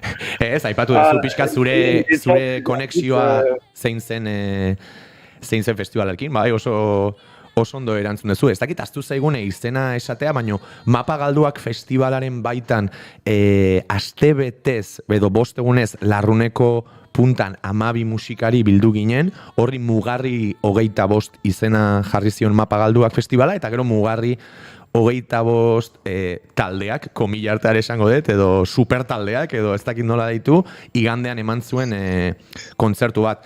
Ez dakien entzularentzat, nola ez, 5 egun horietan sortutako abestiekin, hau da, ez dakite, presiopean ez dut esango zen, erronka hundi bezain emozionala izan zen, baino, igual gaizki dago nik esatea bertan egon nintzelako, baino. Esan, Gartxot, esan. Bibagu gu diot, Mugarri 25, eta Mapa Galduak festivalaren baitan bildu ginen antolatzaile, musikari eta beste guztiak, zen, iruditzen zait, proposamena oso berezia zela, nik ez nuen beldurrik ez da gutxiagore ez dakit gaizki edo erdipurdi aterako zenik, baino egia da, eta peiok esango du ere bai edo ez, baino nik usteet espektatiba bera edo nik pertsonalki nuen espektatiba gainditu zuela. Ez proposamena itzela zen, baizik eta proposamena nola bizi izan genuen ez, produktiboa izan zen Larruneko 5 eguneko egonaldi hori, ze produktiboa izan zen, bai musikalki eta batez ere, eta hau niretzako Mapa Galduaken ezaugarri bada, ez musikalki soilik, baizik eta maila gizatiar batean, ez? Nola bertan baginen jada ezagutzen ginen batzuk, peiotani adibidez ez ginen pertsonalki ezagutzen, eta hor 5 egunetan ere harreman handia egin dugu, ez nik eta peio bakarrik, nola ez, hau norabide guztietako zerbait izan da, baino egia esan ni emozionatu eta harritu egin ninduen ze naturalidade eta ze, ez dakit nola esan, bai, ze modu egokian garatu ziren 5 egun horiek, eta gero igandean eman genuen kontzertua ere, hau igual ere ez da esan behar, baino bolako. Kristona. Bai, benetan. Nik uste dut, bai sonikoki ez, askotan lehenbizi etortzen zaigun olatu hori sonikoa da, baino baita ere, aipatu duten bezala, emozionalki eta maila gizatiarrean irutzen zait 10 kontzertu bat izan zela. Zuk aibez, Joanes, zuen ideia izan zen, baino gero espero zenuten ere egonaldiaren osteko emaitzak kalitate musikal zein emozional eta human hori eukitzea, edo harritu zineten, edo nola bizi izan zenuten? Egon gira, haua bete hortz. Zinez, harritu gira. Eta gu antolatzaile gisa emozionatu gira, baina ondoko lagunak ere, lagun xumeak, ikusle xumea ere harritu da. Zen maila eman den, zinez kontzerturi izan da brutala, ikaragarria. Ez duen espero horako mailarik. Bai musika mailan, eta gero ikusi da zuen arteko ezakit, harreman azkarra sortu zela aste horretan, baina musikalki izan da, harrigarria. 5 eguneko egonaldi baten ondortik, olako kalitatezko kontzertu eta originala, lotua, dena bazuen, emozioa, indarra, hortik atera gira gu lorietan. 12 urtez egin dugun gauz ederrena hori izan da uste dut. Joder. Ba, ia esan kistona izan zen. Lagundu jazu pixkat, Peio, entzuleak pixkat ezagutu dezan ze dinamika auki genuen Larrunen 5 egun horietan. Kontatu iguzu, nik lagunduko izute, baino hango 5 egunetan gure ohiko funtzionamendua zein zen, kontatu jozu entzuleari. Goizetik gauera zertan ibiltzen ginen. Dana ez kontatu. Irudikatu behar da zure pasio handiena, gurea musika, eta udaleku. Eta hori dena, menditotor baten gainean, pentsio kompletoan, guk ez dugu deus pentsatu behar baizik eta musikan aritu eta jolastu gira. Produktibitatearen aldetik, behar edo iduriz emaitza hona ukan duela. Baina, pentsatzen dut berdin garzu pasatu dugu aste bat, jolasten, irri egiten eta musika egiten, presio horik gabe, zenta hasieran behar hor giren, eta 5 egun ditugu zerbaiten presentatzeko, jendea hori zaren da gure behaz, eta amabigira, denak musikariak, denak pixka bat hemen gure erritipian ezagutzen gaituzte, beraz, jendeak zerbait itxaronen du, behar da. Eta azken finan, ani izanki, nini duzizu zait, biziki erresa izango zela. Ez erresa, baino gehiago naturala, duzizu zait gure ahemanan goian, biziki bakotsak bere ritmoan ere, zen bat ere ziren gure goko horrenak, zen sortzitan denak deiki, iretzak gailua, denak afera, bakotsak bere ritmoan ere bizi izan du momentu hori, adibidez,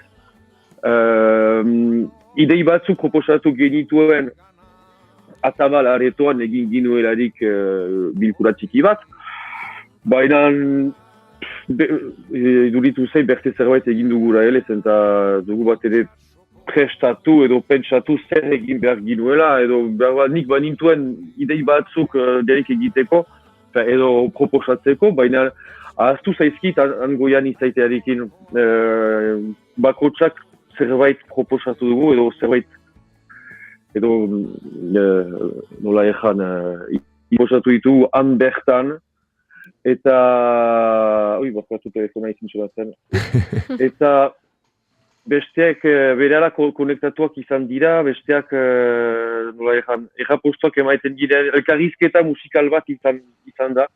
Eta ni ez dut sekulan olako abenturarik bizi izan, aldatzen zait, akizu, gazteseko lokalean errepikak baino.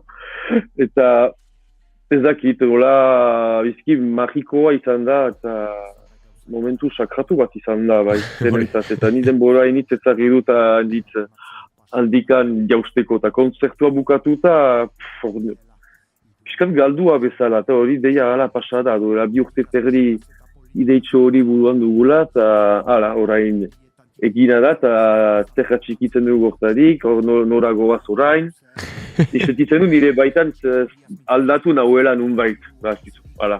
Udaleku, bai, udaleku osteko sindromea edo izango da. Bai.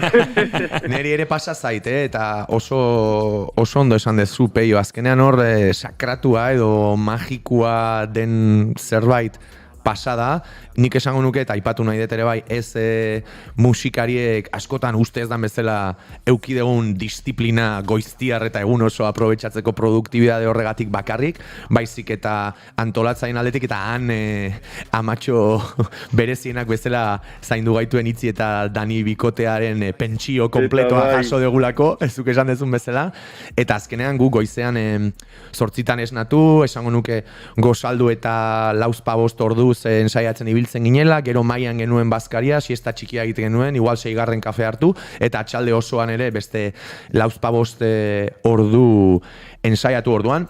Magikoa eta sakratua, baina benetan produktiboa ere izan dela, iruditzen zait, eta Ere, gehitu bai. nahiko nuke ere, zuk aipatu dezun musikarien arteko nik ez nuen zalantzarik, ezagutzen dituen guztiak banekielako izugarizko musikariaz aparte jendea aparta zirela, baina oso digarria izan da ere, esan dezun bezala, elkarrekiko errespetua eta ez dakit nola esan, ego eza edo azkenean osotasun gu baino handiagoa zen osotasun horren alde denak modu berean bultzatu dugula, ez? Eta naturalki gainera hori dena, lau hizkuntzetan hori dena, inglesez, euskaraz, espainolez eta frantsesez, izan gira biziki lotuak gure artean eta respetu handiarekin.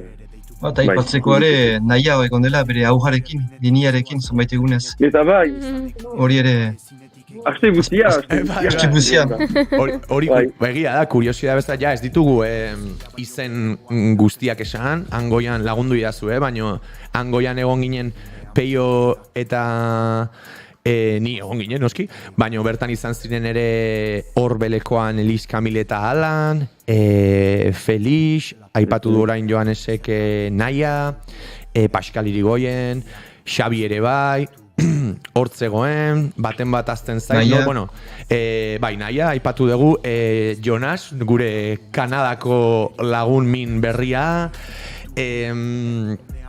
hau da, musikari asko ez, eta gainera bakoitza bere estilo baino gehiago, bere ikuspuntutik aritu da, eta benetan ederra izan da, askotan naiz eta gure pasioa berdina izan, pasio hori lantzeko dauzkagun modu ezberdinak nola batu edo sinkronizatu direnez, bakoitzak bere egin beharra instrumentuak aldatzen genituen, kontzertuan ere bai, batek bateria, besteak zuk ez dakit zenbat instrumentu jozen ditun, Peio, nik beste bezain beste ondokoak ere bai, eta izan da oso gauza kolaboratiboa eta anitza ere esango nuke. Bai, emozionatuta nago. Bueno, gaztek, egia esan, uste genuen bezain ederra izan da han bizi zenutena, eta egia esan zuen lekukotzak entzuteak ere, enbidia puntu bat ematen du, ez dizuete ukatuko, baina, tira, agurtu bartzaituztegu, ze Gartxotun Sainek gaur protagonismo guzti hartzen du saio honetan, eta Gartxot egon zara, Jon Carrascorekin, doinuetatik haratago podcasta osatzen, eta ez dakit, ark ze musika girotatik edo eramango gaituen?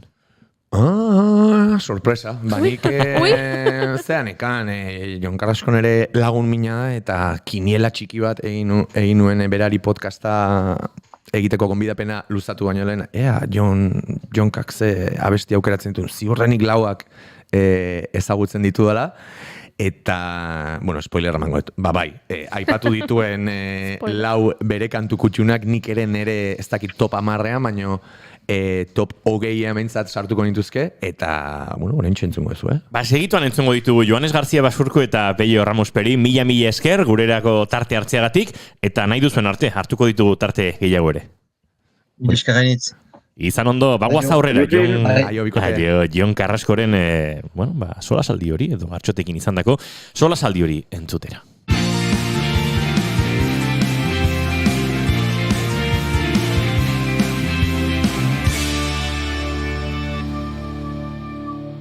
Emaiozu bigarren aukera bat egunari. Naiz irratian, bigarren kafea.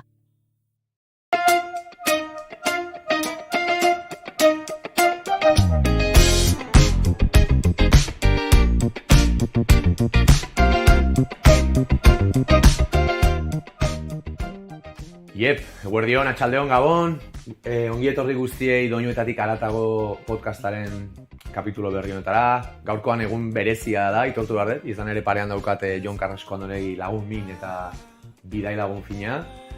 Ongi etorri Jon, programara. Eguerdion. Eta eskerrik asko, gonbita onartzeagatik. Ez dakienentzat, podcast honen helburua da, pixkat da, jendeak musika entzuteko ze ohitura dituen ezagutu, eta pixka gure gonbidatuen lau kantu kutxunak zeintzu diren jakitea. Zuri Jon, gaurkoan kostatu zaizu lau kantu kutxunak aukeratzea, edo argi zen euskan? Bueno, kostatu asko ez, baina buelta batzuk eman dizkiot. Bueltatiko dizkiozu. Aizu, aztu baino, lehen, normalean, sarreran beti egiten dugu horrelako radiografia txiki bat, gure gonbidatuarena. Entzuleari kontatu jozu pixkat gaur egun zertan zabiltzan? Bueno, gaur egun, berez, ostalaritza munduan nabil lanean, nola ez, oraindik hortikaen ezin aterata. Jende asko bezala, ez? Bai, baina, gero ere ari naiz, beste proiektu batzutan, ere osteopatia osasun mailan hor ikasten ari naiz, osteopatia, eta 3. urtea daukat, eta pixka bat horrekin murgilduta ari naiz, proiektu batzuk, gauzak egiteko asmoakin, así que hori. Esango zenuke osteopatia dela igual azken urteotan aurkitu dezun pasio txiki berri bat? Niretzako bai, pixkat ni lagundu nagoena ere, ni ere pixkat bizitza igual beste bizitzari enfoke bat ematen, eta gero ere osasun munduan, niri bai asko lagundu dian zerbait da, eta azkenean niri lagundu didan guzti horrek ere besteekin konpartitzeko nahi hori behintza sentitzen dut. Azkenean jakinduri hori ere ari naiz ikasten, barneratzen, orduan grina onaia hori badaukat behintzat besteekin konpartitzeko. Eta adibidez, beti duten galdera bat ere bai, esango zenuke bizitzan musikak presentzia handi auki duela? Zuregan, ez dakit, gaina osteopatearekin lotuta ere, bada energia moduko bat, denoi eragiten digula, igual ez maila berean eta une berean, baino deno gaude pixka bat musikaren energia horrenpean, ez? Ez uste? Bai, nik uste azkenean bakoitzak badaukala energia mota bat, eta nik uste bakoitzak hori ez, ze energia mota daukan, vibrazio mota daukan ikusita, musika mota baten gana jotzen du, o beste baten gana, orduan normala da, azkenean vibrazioa da, soinua da, eta horrek azkenean ere... Eragiten du zerbait. Bai, eragin handi dauka bakoitzaren pertsonan edo ez. Interesgarria. Luzatu baino den erakutsiko dugu entzulei, zein den zure lehen kantu kutxuna, ze ekarri diguzu, beti egoten nahi zor pendientea gonbidatuen abestiak ezagutuko ote dituan, zu bain gertuko pertsona izan da, pixkat kiniela egin dut gaurkoan honea netorrela, eta pentsatu, seguro Jonek aukeratzen dituna bestiak ezagutu dituela, baina, kuriosia dakat, orduan botazazu, zein da zure lehenengo kantu kutxuna? Bai, lehenengo aukeratuet, Marinelaren Zai. Klasiko. Bai, Sorotan Belek, jotakua. Baino... Bele, beltza agertzen zen bai, oia, uste bigarren diskoa. Nik uste azkenean txikitan behintzat, impacto handi bat izan zula nigan behintzat, edo nik uste bai lagunen o gure inguruan ere. Eta bai, pixkat jotzen, eramaten hau honek behintzat ere, ikastolarekin egin genuen lehengo irten aldira, gogoratzen dut junginela Hondarri bira, 2 egun o 2 gau pasatzera, eta niretzako izan zen oso... Potentea, bai, pixkat, etxetik atera eta lehenengo 2 gauak etxetik kanpo. Bai, goatzen naiz. Izan zen, pixkat, oso parrandero bezala edade horretan. 5 urteekin ez dakitzen bat izango nituen, baina gogoratzen dut gainera hori ez, justo, 2 gau hoien o 2 egun hoien bideo bat egin zutela ikastolan ere, eta justo kantak jarri zizkieten Sorotan Beleren kantak, ez? Orduan pixkat, horregatik pixkat eramaten hau momentu horietara, ez? Azken aldian ari naiz ere, hasi naiz adiez Spotifyen eta entzuten Sorotan Beleren abestiak, eta iritsi naiz, formato batera, Marinelaren Zain, bertsio batera? Bai, bertsio batera, dana Bluegrass, taldea da Moonshine Wagon. Azkenean ikuste abestia oso polita da berez, Marinelaren Zai, Sorotan Beleko bertsioa berak ateratakoa behintzat, baina azkenean ja nik uste ere asko entzun dugu zerbait da, eta azkenean pixkat ere hortik ateratzeko eta bertsio berriak entzuteko, azken aldian ez dakit ontara iritsi naiz. Vale, perfecto. Entzuleak ez dakite Moonshine Wagonen Marinelaren Zai abestia ezagutzen duen, kasu honetan Sorotan Beleren bertsioa, baino, bueno, nik ere kuriosia dakat, eta entzuleak ziurrenik ere bai.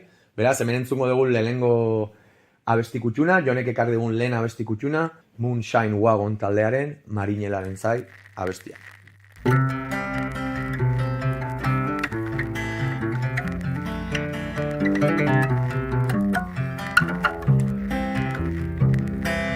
Arotzak zuen alaba bat, San Herriko xarman garrienda,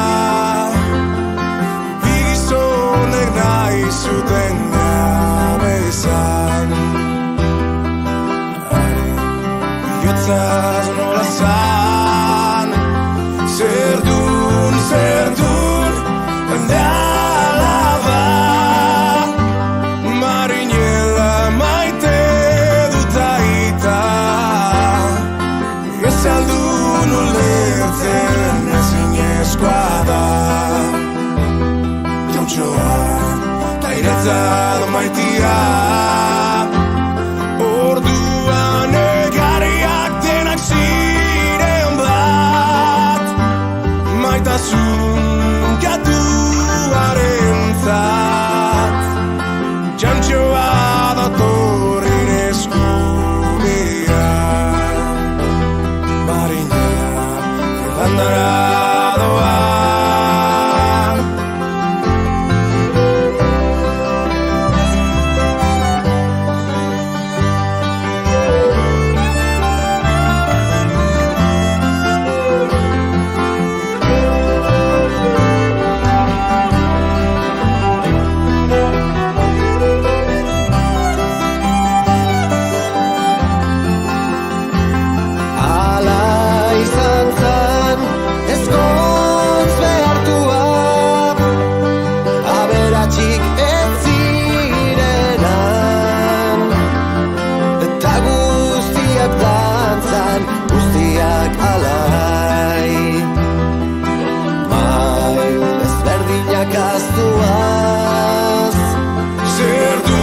Zerdun, elde alaba,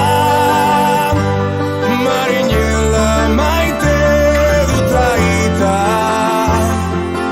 ez aldun ulertzen ezinezkoa da.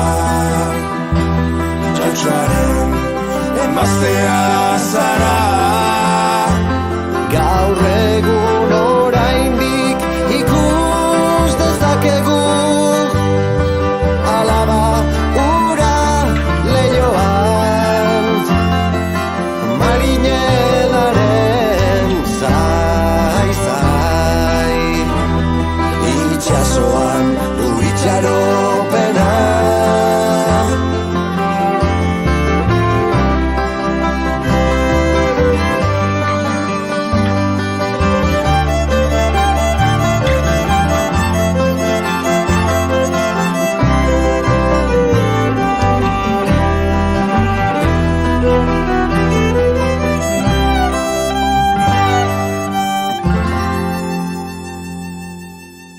Entzun dugu abesti puska hau, Marinelaren zai, Moonshine Wagon taldeak egindako bertsioa. Egia esan ematen dio beste lehenago ondo esan dezun bezala, ohikotzat hartu dugun sonoridade bati ez, Sorotan Belek Marinelaren zai abestiarekin egiten zuen, ez dakit nola esan, oso baladeskoa den sonoridade hori, hemen bluegrass estilo honetan ez, gitarra hauekin eta batez ere, tipoaren ahots urratuak ematen dio beste, ez dakit zein den adjetiboa, epikotasun bat bezala ez. Ja bada epikoa abestia berez eta gizona gustatu zait eta ziurrenik entzuleari ere bai aurrera jarraituko dugu. Jon, zein da zure bigarren kantu kutxuna? Bai, bigarrena aukeratu beste tipiko bat, behintzat gure generazioan? Gure generazioan hori da. Da Dragoi Bolako, baina amaiera. Alda, badakizera bestidan. Ametsak ez dauka inongo mugarik eta nik. Alde, bale, bueno. Ez daukagu oso egura diona gaur, baina ez dugu okertu nahi.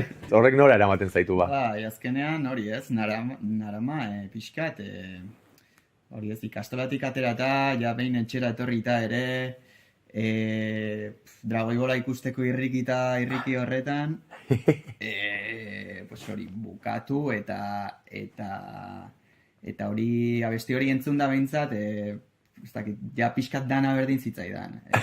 Oendikan etxeko lanak egin gabe eta ere egia esan berdin zitzaidan.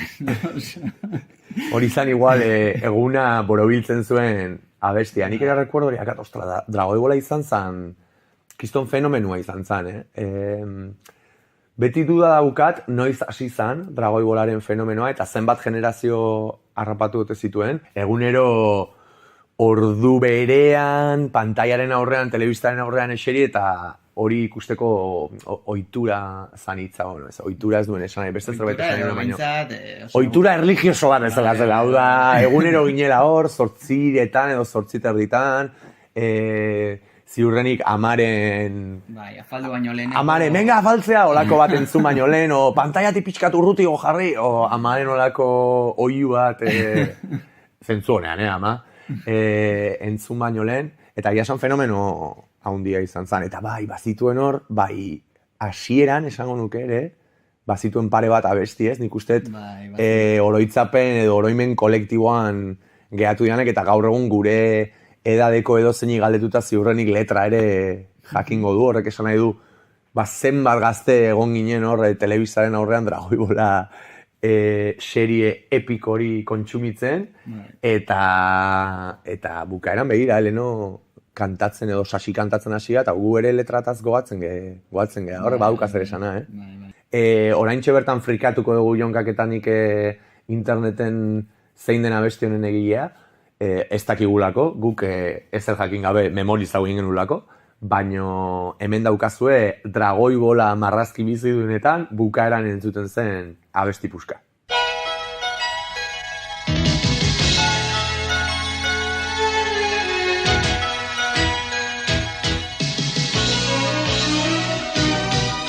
Ametsak ez dauka inongo mugarik eta nik aldegin nahi nuke hemendik. Benetan gogorra tausarta bazara inoiz ez geratu atzera begira. Bestela hemen zure bizitzan ez daukazu zer. Maitasuna emateko tartzekoa da. Baina galdu baduzu nekez lortuko duzu. Orduan ahaztu bihotzez maite zaitut, zuk ere maite nauzu. Bizitza bat eginda politagoa da, bihotzez maite zaitut, zuk ere maite nauzu. Ez egin banegarri, zorion hutsa da gure maitasun garra.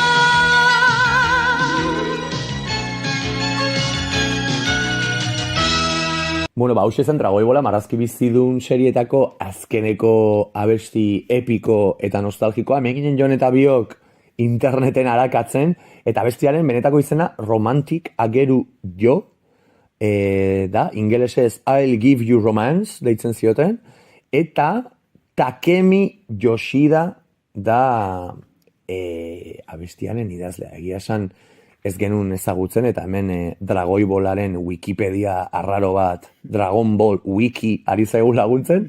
Aurrera jarraituko dugu, Jon, zein da hirugarren abestia? Zein da zure hirugarren abesti kutsuna? Zer ekarri diguzu? Bai, bueno, hirugarrena, beste klasiko bat, igual, ez dakit Mikel Laboa, nola ez? Izarren hautsa, nik uste edo... Bai, klasikon. Osea, top 10. Bai. Eta hemen pixkat ere gertatu zait, igual, aurreko abestian esan bezala, ez dakit ez, dependez bizitzako momentuan ari zean, igual, abestiarekiko gauza batzuk sentitzen dituzu, beste gauza berriak ere ulertzen dituzu, dependez zure kontzientzia maila edo nolako dan.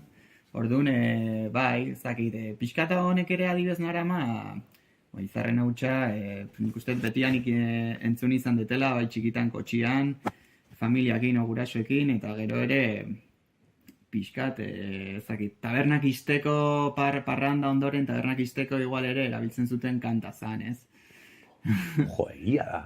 Hor behira, bakizu zain nintzen pentsatzen, pixkat horta tabernak beti egin dut ere, dragoi bola pixkat, ez? Hau da, 6-7 ordu, kubata ez dakize, dana dantzatzen, eta bukaeran argiak pizten dianean, tori, nostalgia pixkat. Ala, abesti lasaia, venga, kanpoa jun.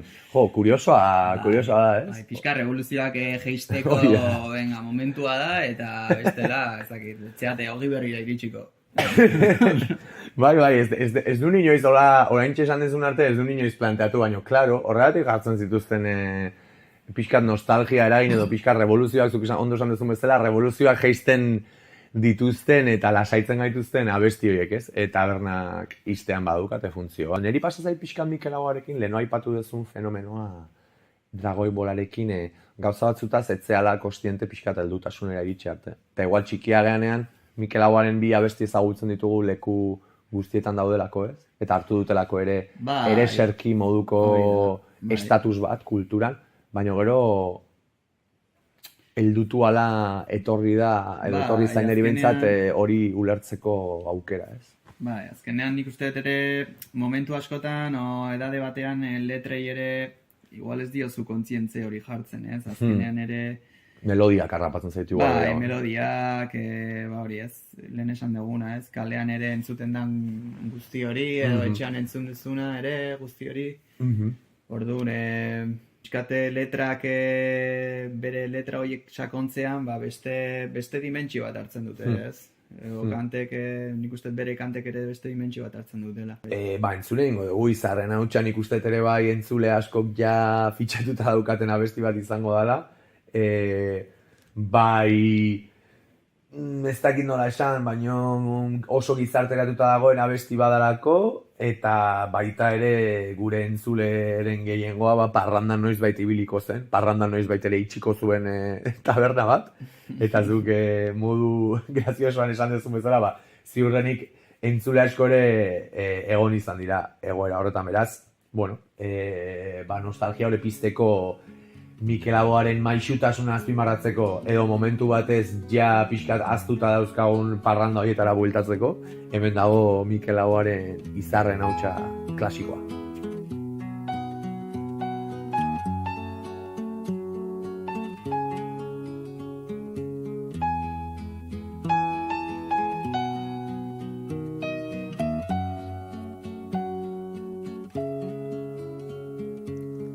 Izarren hautsa egun batean bilakatu zen bizigai, hautsartatikan uste gabean noiz bai gina den guernai, eta horrela bizitzen gera, sortuz ta sortuz gure aukera, atsedenik hartu gabe, lana eginaz goaz aurrera, kate horretan denok batera, gogor kiloturi gaude. Gizonak badu ingurulatz bat, menperatzeko premia, burruka hortan bizi da eta hori du bere egia. Ekin ta ekin bilatzen ditu, zaiatze hortan ezin gelditu, jakintza eta argia, bide ilunak nekez aurkitu, lege berriak noiz baiter ditu, hortan jokatuz bizia.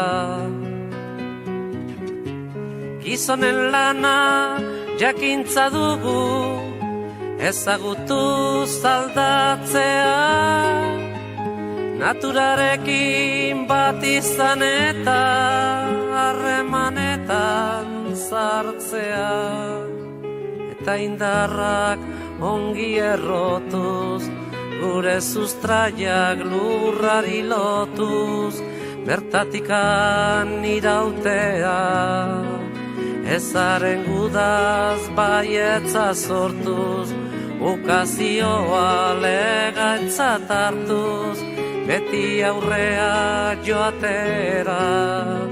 Ez da dukanak ongi oidaki, eukitzea zein den ona, bere premiak bete nahian, beti bizi da gizona. Gu ere zerbait bagera eta gauden tokitik hemendik bertan, zaila gaitezen ikusten, ametxeroak baztertuz bertan, sasi zikinak behingo zerreta, bideon bat aukeratzen. Gizonen lana jakintza dugu, ezagutu zaldatzea, naturarekin bat izan eta harremanetan sartzea. Gu sortu ginen enbor beretik, sortuko dira besteak, urruka hortan iraungo duten, zuaitzardaska gazteak, beren aukeren jabera ikiz, ta erortzean berriro jaikiz, ibiltzen joanen direnak, gertakizunen indarta argiz, gure ametsak arrazoi garbiz, egiztatuko dutenak.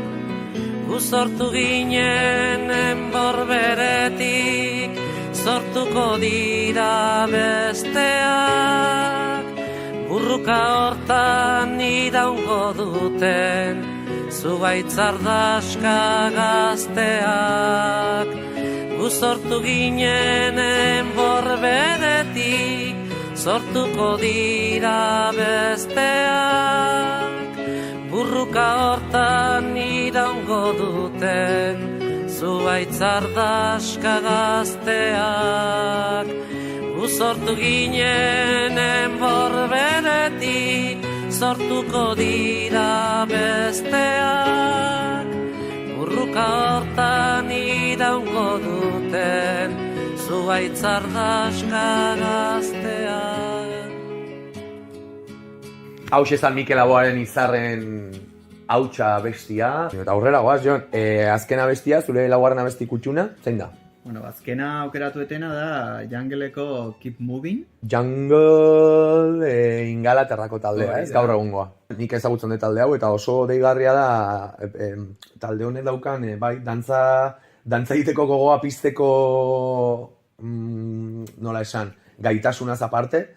Neri oso deigarria egiten zait, eta talde honek ere daukan abesteko modua eta harmoniak nola tratatzen dituzten, baina zu pixka zalea zala jakin danik, igual galdetu nahi nizun, ze irutzen zaizu zuri dantza kontzeptu? Zuk esan dezun hori, ez? Pixkat berdin du zer dantzatu, ez? O nola dantzatu, ez? Baizik eta erritmoa berak behintzat neri eramaten hau, ba hori, askatzera bezala. Askatzera, ezakit terapia da, no ez? Baino bai behintzat, ba hori ez, ezakit erritmo bakoitzako, pertsona bakoitzak erritmo jakin batzuk ja bere gorputzean ja txertatuta dauzkagun, ba igual neri honek bai eramaten nahuela honea, ez? Dantza mota hortara edo... Bai, kuriosoa netzako energia horrek ez, ez da musika mota guztiekin pasatzen, gaur adibidez entzun ditugun beste 3 adibideak igual gehiago dira atzera bidaiatzeko tresna bezala, baina hau nik ezagutzen detelako. Jungleen abesti hau gehiago iruditzen zait, hau da hemen eta orain. Hau da, aipatu duzun estatuatutako taberna hortara sartu eta, venga, guazen, dantza. Hau da, igual esango nuke aurretik aukeratu dituzun 3 hori, iraganerako buelta direla eta honek baduela orainaldiaren indar hori bezala, ez? Lotxak kendu, eta gora bizitza eta guazen diskutatzera. Erabat. Bai. Oso ondo, Jon. Bueno, nik uste talde hau nahiko ezaguna dela mundu mailan, baina ziurrenik entzule asko igual ez dute ezagutzen, eta nik uste sorpresa oso positiboa jasoko dutela. Azken abesti hau Jungle and Keep Moving entzun baino lehen, Jon, mi esker nire podcast txikira etortzeko gonbidapena onartzagatik, plazer bat izan da. Bai, mi esker zuri. Eta zuei entzule, urrengo astean entzungo dugu elkar, ikusi esan barro, baina entzungo dugu elkar, eta azkeneko abesti bezala, dantzan jarri eta lotxak aireratzeko, hemen daukazue Jungle taldearen Keep Moving abestia. Aio!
Keep Calm and Bigarren Kafea.